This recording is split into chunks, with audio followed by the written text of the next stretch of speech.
Hello दोस्तों, स्वागत है आपका आज की वीडियो में।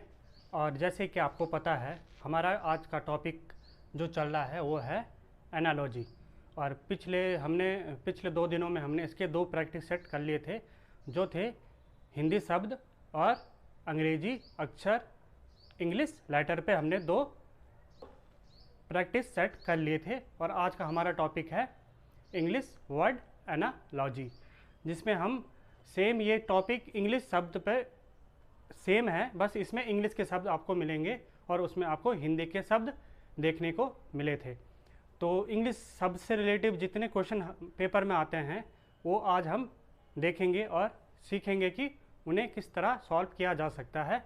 और इसमें मैं आपको पहले बता दूं कि आपको बेसिक इंग्लिश या फिर इंग्लिश के जो वर्ड हैं उनकी मीनिंग या उनसे रिलेटिव जितनी चीज़ें हैं आपको पता होनी चाहिए। अगर आपको इंग्लिश वर्ड के बारे में कुछ पता नहीं है कि इस इंग्लिश वर्ड का मतलब क्या है, तो इसे हम कैसे रिलेट करेंगे, तो हम ये क्वेश्चन नहीं कर पाएंगे। तो मैंने आपके लिए नॉर्मल से क्वेश्चन रखे हैं ताकि आप उन्हें समझ सको कि ये क्वेश्चन आते कैसे हैं और हम इन्हें डील कैसे करेंगे। तो इसी के साथ हम चलते हैं पहले क्वेश्चन में। और पहला क्वेश्चन आपकी स्क्रीन पे दिख रहा होगा। और क्वेश्चन है आरआरबी ग्रुप डी का 2018 का क्वेश्चन। और क्वेश्चन है आपको 2 शब्दों के बीच संबंध दिया है, आपको अगले 2 के बीच संबंध निकालना है। यही एनालॉजी में होता भी है। तो क्वेश्चन आपके सामने, इंस्ट्रूमेंट, जिस टाइप से इंस्ट्रूमेंट प्ले से संबंध रखता है उसी टाइप से बेल किस शब्द से, किस वर्ड से संबंध रखता है, आपको निकालना है। तो आपके सामने ऑप्शन है शेप, मेटल, रिंग, साउंड। तो आपके सामने है 4 ऑप्शन। तो आपको पता होना चाहिए कि इंस्ट्रूमेंट मतलब होता है यंत्र। और यहाँ पे उन्होंने इंस्ट्रूमेंट प्ले को इंस्ट्रूमेंट वाद्य यंत्र लिया है जिसे हम बजा सकते हैं। उसी टाइप से बेल को हम बजाते हैं, तो जो उसे बजाते हैं तो उसे बोलते क्या हैं, उसे बोलते हैं रिंग। तो आपका रिंग ऑप्शन क्या है, ऑप्शन नंबर सी में। बेल को हम बजाते हैं, उसे रिंग बोलते हैं इंग्लिश में। तो आपका ऑप्शन नंबर सी हो जाएगा राइट आंसर। इसी टाइप के क्वेश्चन आते हैं और आपको उनके मीनिंग आपको पता होनी चाहिए, तभी आप उन क्वेश्चन को कर पाओगे। इसी के साथ हम चलते हैं अगले क्वेश्चन में। अगला क्वेश्चन आपके सामने है आरआरबी एनटीपीसी का 2016 का क्वेश्चन है। ये क्वेश्चन में आपको दिया है क्रिकेट पिच। क्रिकेट का संबंध जिस टाइप से पिच से है, वैसे ही स्केटिंग का संबंध किससे होगा। तो ये किससे संबंध होगा, तो आपको पता होना चाहिए कि क्रिकेट हम पिच में खेलते हैं, जो बीचों बीच पट्टी होती है उसे पिच बोलते हैं। आपको सभी को पता होगा उसे पिच बोलते हैं। वैसे स्केटिंग कहाँ की जाती है, उसके लिए क्या बोलते हैं वो हमें पता करना है और वही ऑप्शन हमें निकालना है।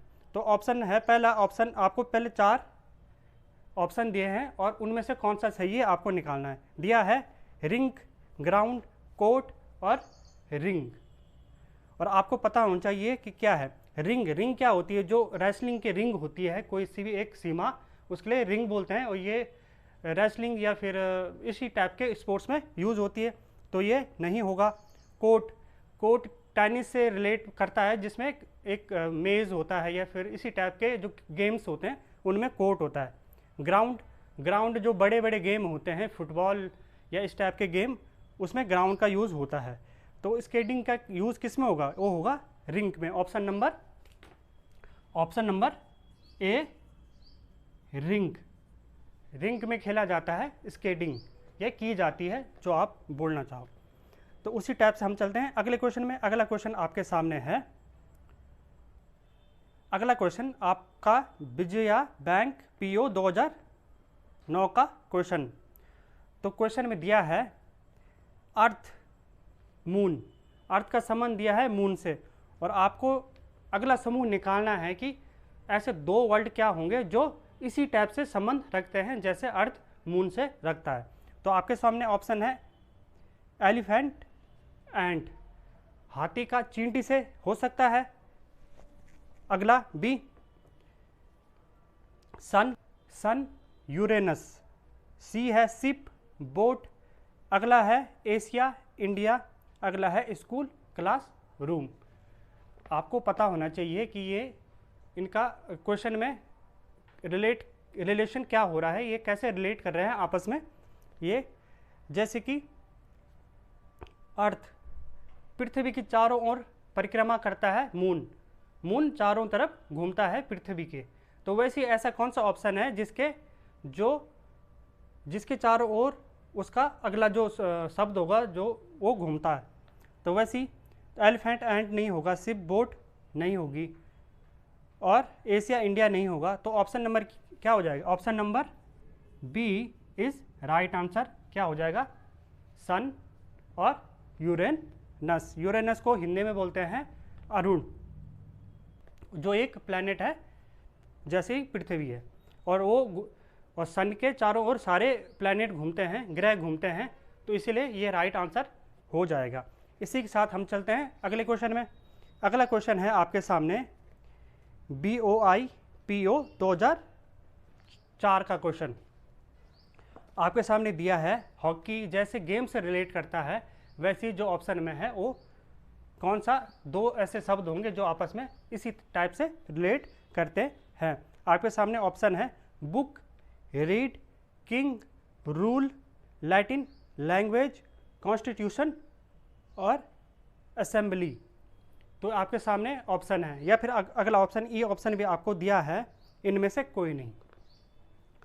तो आपको पता होना चाहिए कि ये कहना क्या चाह रहा है। जैसे कि गेम, हॉकी एक गेम है, वैसे ही मतलब गेम का एक टाइप है हॉकी।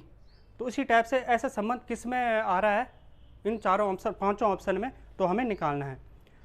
तो अगर हम देखें बुक और रीड का कोई ऐसा संबंध है नहीं, किंग और रूल का ऐसा भी कोई संबंध नहीं है, लैटिन और लैंग्वेज, तो आप देख रहे होंगे लैटिन एक भाषा का प्रकार है, और लैंग्वेज मतलब भाषा, लैंग्वेज का टाइप है एक लैटिन। तो इसका ऑप्शन नंबर क्या हो जाएगा? Option number C is right answer. इसी टाइप से आगे चलते हैं हम अगले क्वेश्चन में। अगला क्वेश्चन आपके सामने दिया है इंक। इंक का संबंध जैसे पेपर से है, वैसे ही दो शब्द हमें निकालने हैं जिनका आपस में इसी टाइप से संबंध होगा।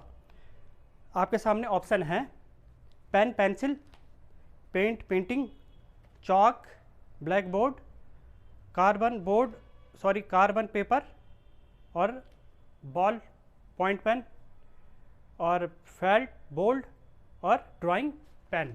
ये आपके सामने ऑप्शन है। तो आप देख रहे होंगे कि जिस टाइप से इंक की हेल्प से इंक से हम पेपर पे लिखते हैं, वैसी ऐसे कौन सी चीज़ है जिसके ऊपर वो यूज़ होती है। तो इसमें से हम देख रहे होंगे ऑप्शन क्या हो सकता है। पेन पेंसिल नहीं हो सकती, पेंट पेंटिंग नहीं हो सकती, चॉक और ब्लैक बोर्ड। चॉक से हम ब्लैक बोर्ड के ऊपर लिखते हैं, तो इसका option number C is right answer हो जाएगा। और ये इसी के साथ हम चलते हैं अगले क्वेश्चन में। अगला क्वेश्चन आपके सामने है UBIPO 2005 का क्वेश्चन है।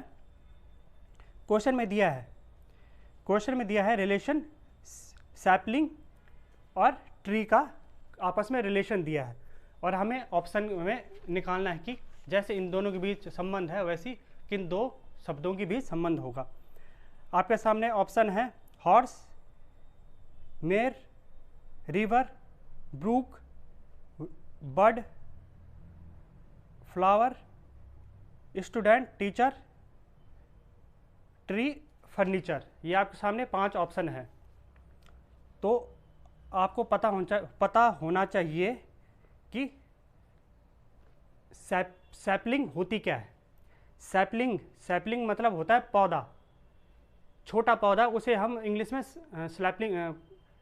उसके लिए इंग्लिश में हम बोलते हैं सैपलिंग। और ट्री मतलब होता है पेड़, जब बड़ा पेड़ होता है उसके लिए हम ट्री बोलते हैं। तो इसी टाइप से एक का छोटा रूप है और एक बड़े रूप में हमें उसका नाम दिया हुआ है। तो इसी टाइप से यहाँ क्या होगा, तो हम देख रहेंगे हॉर्स और मेर, एक होता घोड़ा, एक होता है घोड़ी, लेकिन इस टाइप का ये इसमें कोई भी संबंध रिलेशन नहीं आ रहा है। रिवर और ब्रूक, रिवर नदी, ब्रूक होता है, ब्रूक का क्या बोलते हैं, नदी से छोटी सी कोई प्राकृतिक मीठी पानी के जो झरना निकलता है या फिर धारा निकलती है उसके लिए बोलते हैं ब्रूक। और बर्ड और फ्लावर, ये आपका राइट आंसर हो जाएगा ऑप्शन नंबर सी। जो बर्ड होता है उसके लिए बोलते हैं हम कली, और कली छोटा रूप हो गया, और फ्लावर बड़ा फूल होता है, और जब वो बड़ा हो जाता है उसके लिए फ्लावर बोलते हैं, और जब छोटा रहता है उसके लिए बोलते हैं कली। तो option number C is right answer हो जाएगा। इसी के साथ हम चलते हैं अगले क्वेश्चन में। अगला क्वेश्चन आपको दिख रहा होगा, अगला क्वेश्चन है PNB PO 2007 का क्वेश्चन, और इसमें दिया है ट्रायोलॉजी और नोबेल का जिस टाइप से संबंध है उसी टाइप से संबंध ऑप्शन 5 ऑप्शन में से किसके बीच होगा। तो आपके सामने ऑप्शन है गन, कार्टेज, सीरियल, एपिसोड, उसी टाइप से तीसरा ऑप्शन है मिल्क, क्रीम, और डी ऑप्शन है राइस, हस्क, अगला है फैब्रिक और वेविंग। तो इससे पहले हम समझते हैं कि ट्रायोलॉजी होती क्या है। हम 3 रचनाओं का समूह जो एक ही समूह में हो, एक ही कहानी का एक 3 भाग हो, उन्हें बोलते हैं ट्रायोलॉजी। और नोबेल क्या हुई, नोबेल हुई कि कहानियों, एक ही कहानी को बोलते हैं नोबेल, उसमें एक ही कहानी होती है। और ट्रायोलॉजी में 3 कहानियों का समूह होता है, उसको बोलते हैं ट्रायोलॉजी। तो इसी टाइप से क्या हो सकता है, जिसमें एक हो, और ऐसा ऑप्शन जिसका मतलब 1 से 2 से ज़्यादा उसके भाग हों, ऐसा क्या होगा। तो आप इसमें देख रहे होंगे option number A gun cartridge नहीं होगा, क्योंकि इसका कोई भी इसके बीच कोई रिलेशन नहीं है। ऑप्शन नंबर सी भी नहीं होगा, डी भी नहीं होगा। आप देख रहे होंगे option number B, option number B, जैसे कि सीरियल जो होता है, एक सीरियल में बहुत सारे एपिसोड या कहानियाँ हो सकती हैं, और लेकिन एक एपिसोड में केवल एक ही कहानी होती है, और उसी कहानी में वो एक एपिसोड होता है। और सीरियल में बहुत सारी कहानियाँ, बहुत सारी रचनाएं तो नोबेल में रिलेट करेंगे हम, लेकिन बहुत सारी कहानियाँ हो सकती है वैसी, और एपिसोड में एक ही कहानी होती है। तो ये आपका ऑप्शन क्या हो जाएगा, option number B is right answer हो जाएगा। अब चलते हैं और क्वेश्चनों में, और ये कुछ क्वेश्चन ऐसे हैं आपके पेपर में आते हैं कि आपको कुछ शब्दों के भी संबंध दिए जाएंगे, और उन संबंधों के मदद से आप जो लास्ट शब्द होगा जिसमें मिसिंग नंबर होगा, उस नंबर को हम मिसिंग नंबर या मिसिंग वर्ड होगा या मिसिंग लेटर होंगे, उन्हें हम निकालना है उन गिवन वर्ड्स की मदद से जो हमें दिए हुए हैं। तो इसी के साथ हम चलते हैं इसके पहले क्वेश्चन में। अलग टाइप के क्वेश्चन हैं, इस टाइप के क्वेश्चन भी पेपर में आते हैं। पहला क्वेश्चन है, आपको दिया है, आपको दिख रहा होगा इमेज, मैं लिख लेता हूँ एक बार, आपको अच्छे से समझ में आएगा। मैं लिख लेता हूँ इमेज, और जैसे इमेज का ए से संबंध है, हॉलीवुड का वाई से संबंध है, कैटिनेस का संबंध किससे होगा। तो ये आप देख रहे होंगे कि जो ये ए है, इसका मध्य का अक्षर है, मध्य लेटर है, मिडिल लेटर है, और वैसे ही एच इसका मध्य का अक्षर है। वैसे यहाँ पे क्या आ गया, यहाँ पे मध्य का अक्षर क्या है, आई, तो इसका आई आंसर सही हो जाएगा। आई आपका ऑप्शन नंबर सी में है, तो आपका option number C is right answer हो जाएगा। और ये आपका, और इस टाइप के क्वेश्चन आए थे आपके एसएससी सीजीएल में, लेकिन मैंने इनमें से केवल 2-3 क्वेश्चन लिए हैं आपको समझाने के लिए कि इस टाइप के क्वेश्चन भी पेपर में आते हैं। और इसी टाइप से हम चलते हैं आज के लास्ट क्वेश्चन में, और ये भी इसी टाइप का क्वेश्चन है। आपको रिलेशन दे हैं कुछ शब्दों के बीच, आपको उसी रिलेशन को आगे बढ़ाते हुए गिवन जो क्वेश्चन होगा उसे सॉल्व करना है। जो मिसिंग लेटर होगा उसे, लेटर या फिर वर्ड होगा उसे सॉल्व करना है। तो आपको दिया क्या है? आपको दिया है, मैं लिख लेता हूँ, जैसे कि हैंड का संबंध है एंड से, ये आपको दिया है। टीयर का संबंध है ईयर से, वैसे ही स्टफ का संबंध हमें निकालना है, ये किससे होगा। जैसे कि आप देख रहे होंगे जो इसमें हमें वर्ड दिए हैं उनके लास्ट के 3 वर्ड आंसर या फिर रिलेशन में आ रहे हैं। इसके भी 3 वर्ड आ रहे हैं लास्ट के, पहले वर्ड को छोड़ दिया गया है। वैसे इसका पहला वर्ड छोड़ के जो बचेगा टब, तो इसका राइट आंसर हो जाएगा। और ये आपके ऑप्शन नंबर ए में है, option number A is right answer हो जाएगा। और इसी के साथ हमारे आज के सारे क्वेश्चन हो चुके हैं। और इसी टाइप के क्वेश्चन आते हैं इंग्लिश वर्ड एनालॉजी में। और इसके लिए आपको इंग्लिश का जो बेसिक नॉलेज होना चाहिए शब्दों के बारे में, और उनका जो मीनिंग आपको पता होनी चाहिए, तभी आप उन क्वेश्चन को कर लोगे आसानी से। जो हिंदी वर्ल्ड और इंग्लिश वर्ल्ड वाले क्वेश्चन हैं वो आपको दोनों ही आपके हिंदी और इंग्लिश लैंग्वेज की कितनी आपकी पकड़ है उसी पे डिपेंड रहेंगे। तो इसी के साथ हम आज की क्लास को यहीं पे ख़त्म करते हैं, और इसके बाद हम अगली क्लास में नंबर एनालॉजी के बारे में पढ़ेंगे। लेकिन फ़िलहाल तो प्रैक्टिस करते रहें, तो मिलते हैं आपको नई क्लास में।